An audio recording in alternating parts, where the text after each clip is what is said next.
everyone. How are you?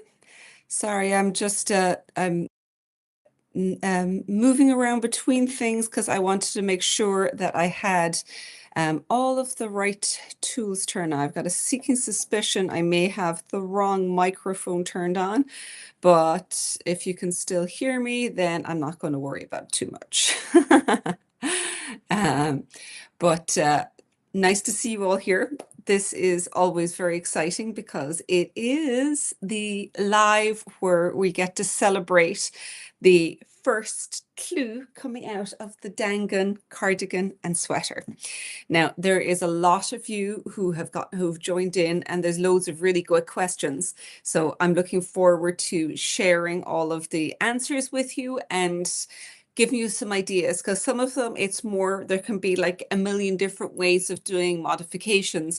And so if I give you my thinking as we go through, you can kind of decide what's going to suit you best and what you want. Yeah, basically how you want to modify it if you want to modify it. If this is your first knit along with us in Stolen Stitches, I want to welcome you in. I think it is a really good way of learning color work. Because particularly if you're doing the sweater where you're not worrying about the steek, you're just doing the color work, top down with it in a larger, yoke rounds like this, it's really nice because you can relax into it. And I've put this kind of at the top of the blog post and in the newsletter we sent out to you. Number one thing is make sure your color work gauge is not too tight, because it'll be pretty much impossible to get the yoke to fit if your color work is tight. If it's a little bit puckered as you're knitting it, but it'll still stretch when you pull it, then you're okay. Don't worry about that. That will even out with blocking. But if it's pulled in really tight, and even with a little bit of steam blocking, it's not opening up, you're going to have to go back and revisit it, because you just won't be able to get it to fit properly as you put it on, unfortunately. But because it's the start, you'll be able to spot it very quickly. And you can if it is getting too tight, go back and perhaps try a larger needle size, or sometimes you might find that the type of needle size, because one of the things we've been talking online is it's not always the needle size. Sometimes it's the type of tip that you're using. So I find for me personally, using bamboo or wooden gives me a slightly looser gauge. So if you're using metal and your gauge is a little too tight, you can also actually just try using a bamboo tip, can be a big help. And then also floats, stretch your floats out, keep your tension loose, don't pull it too tight. Is the pattern on Ravelry? Yes, absolutely. The pattern's on Ravelry. They are down as two separate patterns, but if you put both of them into, if you want both of them, then you'll get 50% off one of the patterns when you put the two in automatically, either in Ravelry or on our website. So this is the Daingean sweater, and that one is the Daingean cardigan. I'll have a quick look through our chat here. Hey, Jeanette from Cobble Hill in Vancouver Island. Melvia, nice to see you in here. Audrey from Chattanooga, hello there. We have Ruth from Omaha. Kirsty is listening to me loud and clear. Excellent. Judy from Newfoundland. Adele, nice to see you. And Liz up the country. I have Deb from Northern Virginia, transplanted temporarily from Central Massachusetts. And we have Carol from East London. Excellent. Bridget from Germany. Oh, I love it. We're all over the place. So the time zone's probably wrong to get anyone from Australia. But if you are watching it from Australia or New Zealand at a later time, then hello to you, because it'll all be up here afterwards. So so as I started off, the first thing with this is color work gauge. Keep an eye out on your color work gauge. Very, very, very important. And if you're a newer color work knitter, that's going to be the biggest challenge for you getting started, is getting your floats loose, getting the gauge loose, because color work does generally end up wanting to pull in. So like we've had, I think it was great on Knit Up. You posted a photograph, stockinette stitch, and then moving into color work, and you can just see it sucked in. So that can be adjusted with needles and relax tension and stretching floats. But it does take practice. So be patient with yourself if you're newer to Colourwork, and just be aware that it might take a little bit to get the tension a little looser. One of the things that is a bit more forgiving is both of the yarns are a little sticky, and it will mean that when it blooms, it softens up and it'll hide a little bit of imperfections. So if it's uneven, worry less about that than tight tension, because uneven you can definitely do something about and blocking, but a tighter tension you just can't get to loosen up, and like outside of a tiny bit, but if the floats are tight it won't loosen up.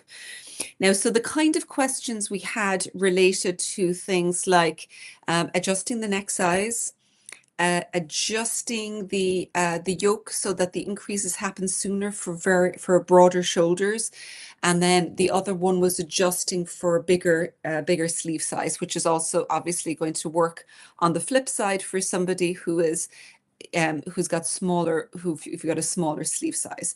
So a lot of those can be kind of addressed with some similar adjustments. And one of the nice things about this is because it's a circular yoke construction, all of the increases are happening in circles. It means that you can actually, if you add increases or less increases anywhere up here, you can then reassign those stitches however you want when you get down to the lower body. So with the standard way it's done, we've got, like with this one and this one, we've got the cast on stitches to make the size of the neck. The neck isn't too big, so that's one I'll come back to talk about making that bigger. Then very quickly, within a couple of rounds, you've got one increase round where there's a good bit of increases happening here. And that is to keep the neck a little smaller so it's not too big, because I didn't want a really large neck. Then after that, you've got some short rows. And you can see the short rows very clearly here. If I turn this around, that this part has got more green here than on the front, and that's short row. So that means that when you're wearing it, it's going to have the back up a little higher than the front is going to be. So that makes it much, much more comfortable to wear. Short rows normally don't have increases in them. And what happens if you didn't have increases is you'll end up with a short row comb. So this would stand up the back. So that's why within the first couple of short rows, across the back, there's a little bit of increases there so that the short rows will be tighter here and then can sit and slide further down here. So that's why we want some increases with the short rows. Then there's a couple of, just a few more rounds. You can see there's not that much just along here before we get to the Colourwork. And then we start the Colourwork. And there's lots of more increases within the Colourwork pattern. So it starts with just 4 stitches for each repeat. And then the first increase round, there's 2 increases for each of those 4 stitches. Then there's another increase round where there's just 1 increase for each. At that point, you've got 6, so it'll be 1 for 6. Then there's 7, so 1 for 7, and then 1 for 8 in the last one. So there's 1, 2, 3, 4 increase rounds with the most on the first one. And then finally coming down here afterwards, there's other increase rounds. For some sizes, it's only 1. For larger ones, there's 2 more increase rounds. So those are all the increases done in circles. And each of those is an opportunity to kind of change things or move where where the increase are a little bit. So I'm going to kind of have, there's a few questions here. And the first one, I'll kind of start from the top down if I can find where it is. It was, I'm trying to see here. I know that there was a question in relation to the neck size and how you can make a larger neck size. I think it might have been you. I think it might have been Sharon. Oh no, beg your pardon. Yes, it is. It's Sharon. You had 2 questions. So if you want a bigger neck size, but you want the rest of it to be the same, one possibility would be to start with the number of stitches you have after the first increase, so that you basically you're taking out those first couple of rows just you start with more stitches, then just do 1 or 2 rounds with no increases, and they'll go straight into the short rows. So what that will mean is you just got more of an opening at the top, and that should probably work for you.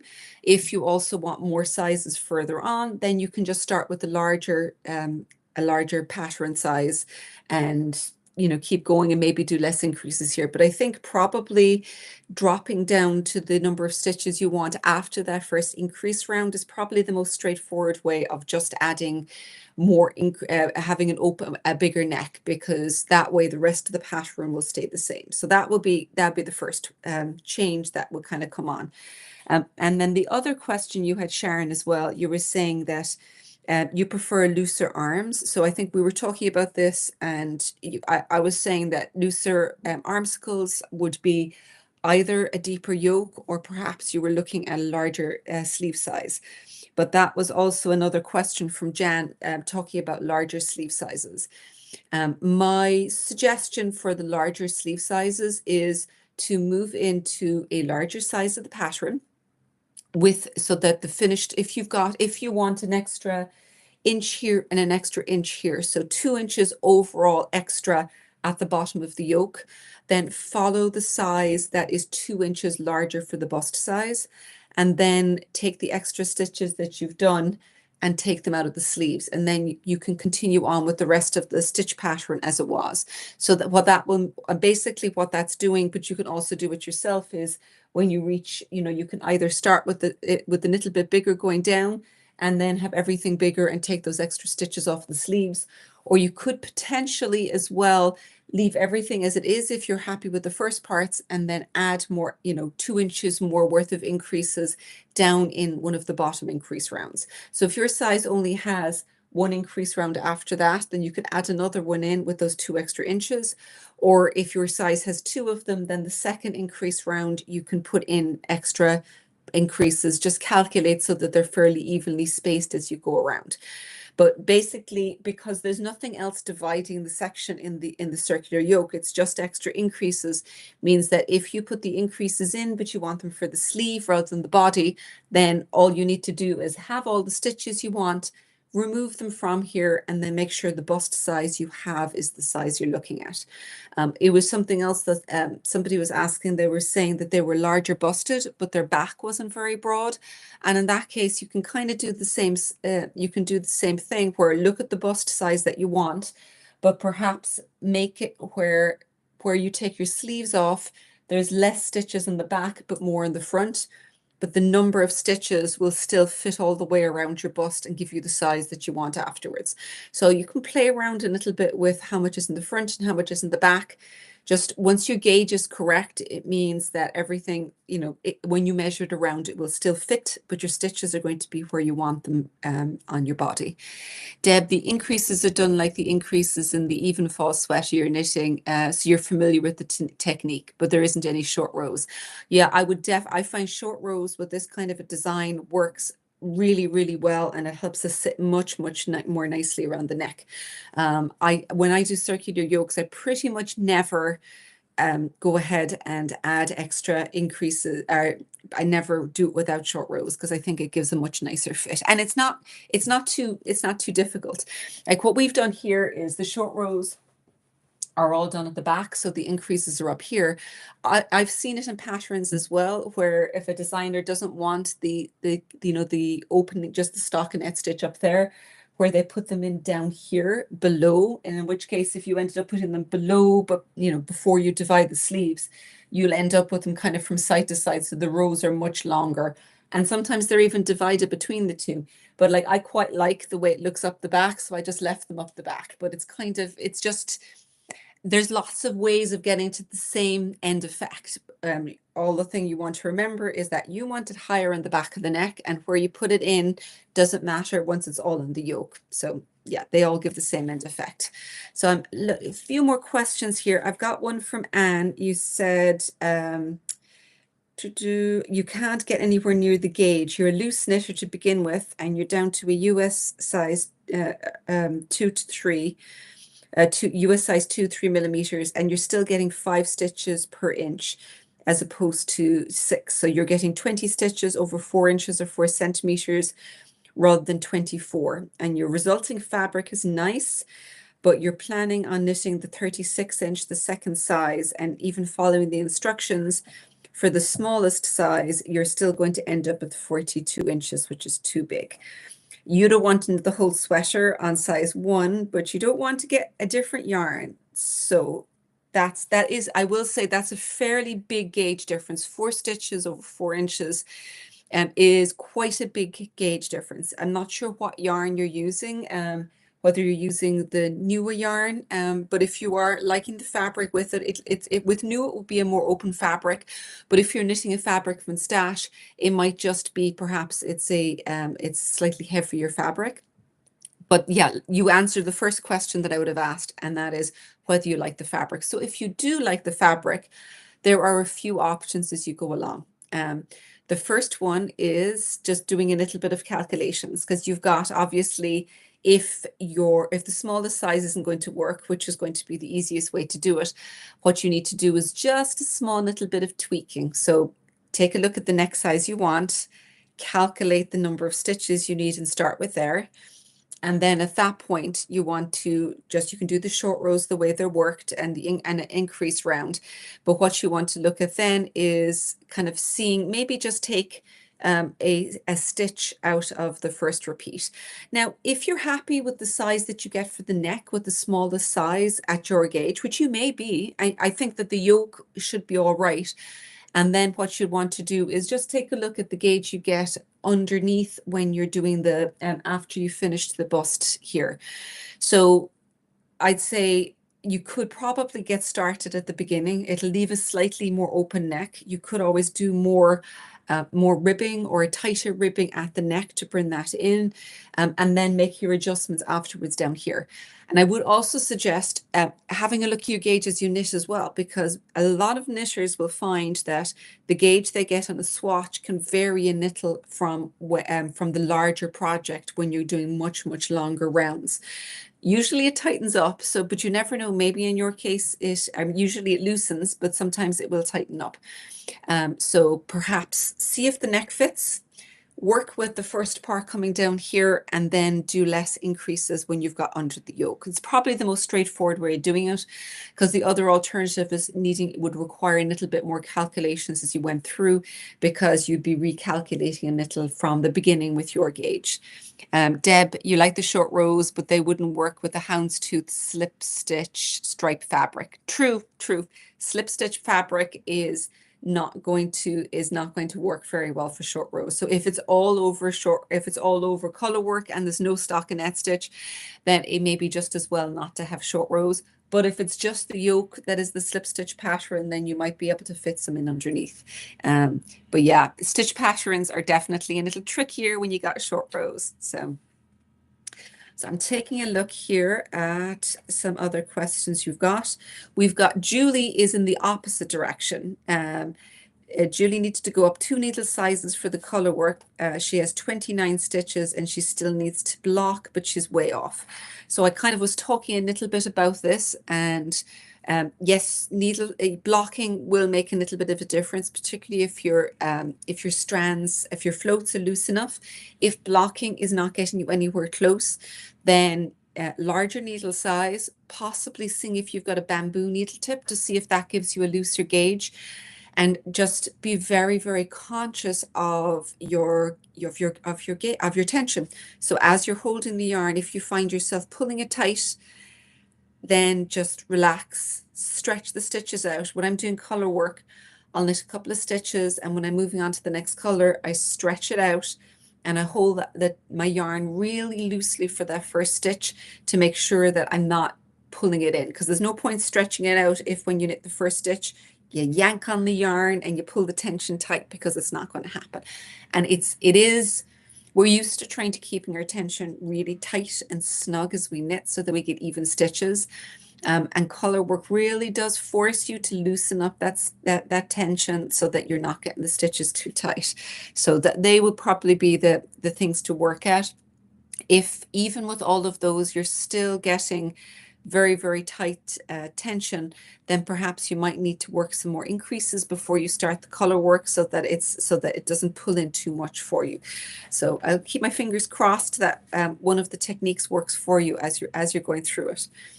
So what else we've got down here? Kirsty was saying something you've always avoided over concerns of fit is your very square shoulders and you've worried that a round yoke wouldn't sit properly. And does anyone have any advice? So I did pop a few suggestions for you into KnitHub, Kirsty.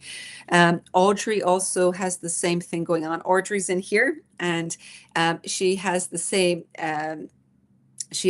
thing happening with her, where broader shoulders, so you need increases quicker, because normally when you've got like a slight slope to your shoulders, you do want to increase fairly quickly, but it doesn't have to be straight out where you would with the square shoulders. So there's few things that you can do. The first is probably to initially move up to a larger size, so that you're getting as much as possible, so that you're going to be increasing as fast as possible.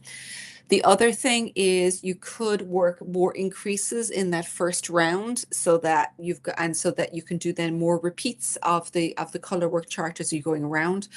Audrey had a very interesting setup, because what Audrey is planning on doing is leaving the first little bit as it is, and then it was on round 13 of the chart where she felt that she needed the most width. So she is adding 2 increases on that round rather than 1, and then just tweaking the chart so that there's just a couple of extra stitches going down. So that's a very tidy little method of working that Audrey's fitted in. And then once she gets to there, we'll make an adjustment in the increase chart down here, so there's not as many increases, and we'll come back to the number of stitches she needs for the bust. Because very often, if you've got broad shoulders, it's not that you need it bigger everywhere, you just need those increases faster, and then you need less increase, and then you don't need as much down there, because it can work with the smaller sizes. So just like a lot of this, and a lot of fitting your sweaters, I find it's all about seeing where you need the increases and how your body is shaping. So they're going to be set up for a fairly standard fit, but then you can kind of tweak it by just keeping an eye out as to where things are happening, where the increases are, and even a small extra increases moved around will make a big difference. Because with this one, as I was working down initially, obviously I knew there was going to be increases put in, and I didn't have 2 increases on that first increase round, first of all, and it just wasn't opening up enough. So adding the second increase there worked very well. Whereas when for the most part, if I kept double increases going all the way down, the bottom was way too big. So sometimes when you're repeating a chart, when the chart is small, even one extra increase somewhere further up can make a really big difference in how much ease you have across. So, don't be afraid to play and tweak around with it a little bit and keep fitting it on. And I will say steam blocking, if you've got a steamer, makes a big difference, because this, before it was steam blocked, wasn't lined correctly. I needed to steam block in order to actually see how it lay properly. So don't make the judgment with straight on the needles. Make sure it's, with blocking, do the checking afterwards. Kirsty, you saw the notes and they helped you out as well. That's really good. Audrey, Audrey and Kirsty, you're the two who are trying to put it up there. So the two of you, if you can help each other out, because you're making the same kind of modifications, so it should probably really help if you're able to, you can kind of, just to be able to see what somebody else is doing, whether it worked and whether it's going to work for your body shape as well. Jeanette, you want to make the neck a little bit smaller. So there's a couple of different ways to make the neck smaller. You can obviously cast on more stitches. I will be inclined to, in terms of making the neck smaller, to work with the edging. So if you want the neck smaller, when you pick up stitches at the end, you can pick up a few less stitches. You can and you can also work a smaller needle size across here, which is going to pull it in. And the bind off on the neck makes a big difference too. So if you snug your bind off in, it's also going to pull it in. So my inclination in terms of the neck size would actually be to wait until the end and to make those adjustments. And because the opening is not very big, it means that you won't actually have to do very much to snug the neck up. And often even just a smaller needle size and slightly wider and a tighter bind off can really make a difference to snug it all in as you go along. So hopefully, Jeanette, that makes sense to you. And that way you don't have to make adjustments at this stage when you're beginning it, that it can be at the end when you're finishing, and you can really decide how much tighter you want it when you've been working your way through. So I'm looking down here, and Jan, we were talking about making your sleeves, your larger sleeves. So hopefully what we were talking about should work very well. So either making a larger size so that you get, a couple of inches bigger so that when you get down here, you can remove it, or alternatively leaving all the first part as it is and then working more increases. So you have a few more extra inches in that final increase and then remove those for the sleeves. Both of those should work. Probably the second option is going to cause less disruption to the rest of it, because if the rest of it fits well for you and all you want is the sleeves, then a little bit extra increases, I think, would help. Melvia, could you add more increases to the back yoke for a wider back? Yep, absolutely. A couple of different places you could do that is like when we're doing the short rows, you've got those with the 8 increases across the back. You could also possibly a little bit further down the short rows, you could even you could add another set of either 4 or 8 increases across there if you wanted a few more. And then that's going to work into this because you'll have extra stitches across, once you've got multiples and 4, you can just put extra repeats of the chart. Now that will add extra stitches down here. So if you don't want the extra bust stitches, then you probably don't want the increases there. And instead, what you could do is if the bust size you want, for instance, is the 50-inch bust, but you want more of it at the back than at the front, then you can make the size that you want for 50, but perhaps when you are removing your stitches, instead of having an even number of stitches on the front and on the back, you might have it where you have the more stitches across here. So basically your sleeves move a little bit further forward relative to the back. So figure out how many stitches you want around here and how you want it distributed between the front and in the back. Melvia in the Colourwork section. So the other option, if you want to add extra increases and you want to keep them going down, but you want to still keep the size you've got, would be the short rows across here. When you add extra short rows, that will mean you're going to have extra stitches for the Colourwork. If you've got extra stitches at the start of the Colourwork, it's also going to be more increases. So the earlier you add those extra increases, the more places they're going to expand. So you will end up with quite a bit more back here. So it may end up being kind of hard to work that way. I wonder perhaps if just changing how many stitches you have front and back, but making the bust size that you want might be an easier way of doing it than adding in extra at the short rows, because that's going to add extra Colourwork repeats, which will add extra Colourwork increases. So it will be a lot extra, I think, by the time you get to the end, if you add them further up on the neck. So I'm down here. Jane was wondering how people keep track of various repeats. You've printed out the pattern and you went through marking off your size. You have a pad of squared paper and a pen to write down repeats and check them off, which seems cumbersome. Any more modern hints than good old pen and paper? Jane, you may have come across some of the discussion that's been going on in the forum in relation to Knit Companion.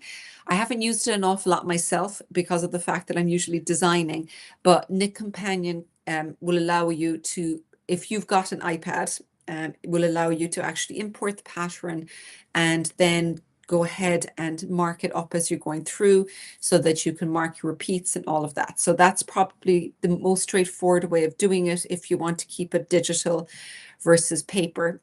Otherwise, paper is the way to go. But regardless of how you track it, it's great that you're tracking as you're going through, because it will mean if you set it down and you pick it up, you'll know exactly how you're going about. So Judy, you were asking, is there any way to lower the front? So 2 ways to lower the front is if you want to have a larger neck size so that it's going to sit further down. and or have more short rows across the back. So with a circular yoke, it sits wherever this part is going to fit. So if you have got this a little bit wider and the shoulder a little bit wider, it'll all sit in everything. Let me pull it down here. Everything will sit further down your neck because it's more open at the top. So in order to have the neck further down, if you want it further down or just more open, then you can do what we were talking about at the beginning and perhaps casting on after the increase section and then just starting from there with more stitches. Or if you just want the back up a little bit further, then adding a few more short rows is going to lift the back up relative to the front, and so it'll create a more of a curve in the neck. But if you don't have the larger opening, then it won't perhaps sit as far down as you want for it. So hopefully one of those will work for you, depending on whether you want the whole lot more open or whether you just want the front further down. But generally, front further down, you do need more short rows so that the back comes up and the front goes down. But the two of those combined should hopefully get you the result you want. Susan, you arrived a little late, but you're not sure if the question has been answered. You want to know how many stitches you cast on at the start. That will be in the pattern, Susan. It will depend on whether you're doing the sweater or the cardigan. Pick your size, go to the start of the pattern, and it'll let you know how many stitches you'll cast on. So that's going to vary depending on the pattern that you're working with. So if you've got the pattern, pull it out and just highlight your size and you'll be able to see how many stitches you cast on there. So where are we here? I think that I've got, Loretta was asking if you could use a provisional cast on for the neck. And the answer is, of course, yes. But I thought I might also explain to you why I don't use a provisional cast on.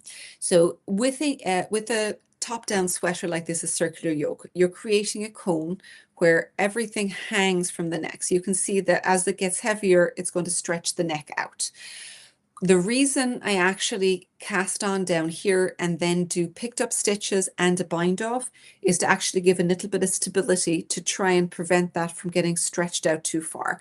Because you might see sometimes with circular yokes where it's, you've got all the ribbing, everything starts from the top, particularly the more open it is, you can end up with a very splayed neck that doesn't really hold its shape. So that's why I ended up going with a standard cast on and picked up stitches and binding off, is to give a little bit of stability and to hold the shape. If you are a little bit worried about this, and so I'm not sure, like other than avoiding picking up stitches is probably the only reason for going with a provisional cast on. So if you really, really hate picking up stitches, and you don't mind if the neck opens up a little bit and stretches out, then you can totally use a provisional cast on. But I think that understanding why I've got the picked up stitches might help, prevent problems down the line. Audrey was jumping in there with Judy. You added additional short rows after the color work between rounds 2 and 3. Yep. So basically, hang on a second, was it when you finish the color work? So yeah, down here you can also add extra short rows, and that will also lift the back up and bring the top down. So anytime you add short rows, once it's before you remove the sleeves, it'll push the back of the neck up so that the front is going to look a little bit lower.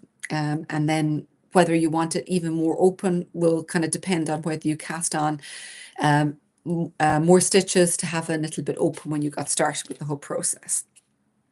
So I will say for anybody who's here, and if this is your first Colourwork sweater, and if it's your first knit along, maybe it's your first garment, this may seem quite overwhelming when we're jumping in and talking about all the modifications. But remember that you don't have to make modifications. It's just if something's not working for you, knowing that there's ways of tweaking it, I think can be very helpful, so that it gives you a lot more control over your knitting. And by actually talking about how the increases work, how the neck shaping work, it also, it gives you a little bit more understanding of what changes you make how they're going to impact your knitting. So it should be empowering rather than overwhelming. And if it does overwhelm for any newer knitters, I would just say just stick with the pattern for now, pick your size, work your way through. If you run into problems, then you can start taking a look at modifications or changes as you go along. But I think the more sweaters we knit, the more we start tweaking, or the more things we know we're going to want to change. So a lot of the mods come from experienced knitters who know where they want to change it right from the start. I'm just taking a look down here. Oh, I've got reminders from Hannah to say that as you're knitting through, when you finish your yoke, don't forget to jump into Knit Hub to drop your photograph there before the 26th of May, because we will have a raffle on all of the photographs that are in there, and the winner is going to get one of our self-published Stone Stitches pattern. You get any pattern you want, so you just need to pop your photo in before the 26th, and we'll use that for our drawing. Clue 2 will be a couple of weeks from now. We'll be back here 4:30 on the, what's the date? I think that Hannah's going to pop the date in. Anyway, it's 2 weeks from now, and you'll be able to see it. We'll pop it up, and there'll be an ability to set a reminder so that you won't miss it. But for now, just focus on Clue 1. If you've any questions, just go straight into Knit Hub, and I'll be there, Emer will be there, and just as importantly, you're all in there to actually support each other as well, because I think that as people knit through, and when you're right in the middle of that clue, it's also much, much easier to help each other out because you know the changes you've made. Anyone who's jumping in, if in terms of the yarns you were using, there was a couple of questions just about the different yarn options. The one I'm wearing is Darnie, so it's got this this lovely bright blue color, and this is the light gray color. So this is the one that I'm wearing. Darning is a heavy fingering, but because it's woolen spun, it's knit more loosely. So you do be aware that when you're knitting the Darnie version, the stitches are going to be a little bit looser as you're working it, but it does bloom when it's washed and opens up. The newer version, so the one back here is this one here, Mosquito Coast and Cerebellum. This is a sports weight, so it's going to have a slightly firmer tension because it'll be 24 stitches an inch. So they both work, but they do definitely have slightly different tensions and slightly different feel to the fabric. So kind of pick your poison, whichever you like the feel of. Both work. They're just different is the best way to put it. So if you have any more questions, if you're watching this afterwards, just pop them up here, and I'll see them, and we'll pop the answers in. So enjoy your first clue, and I'm looking forward to seeing all of them appear. And yeah, have fun. Bye, everyone.